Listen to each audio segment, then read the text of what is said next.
тарантулалар сияқты 6-7 жылға дейін ғана өмір сүреді.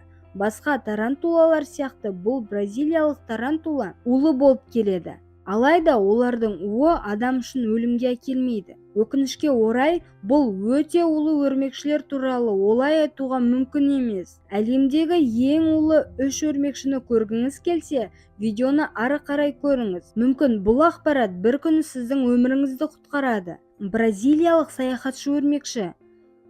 Тағы да біз Бразилия туралы айтатын сияқтымыз. Әлемдегі ең қауіпті өрмекшілер Австралияда өмір сүреді деп ойлайтын едік. Алайда бұл елде де улы өрмекшілер жеткілікті.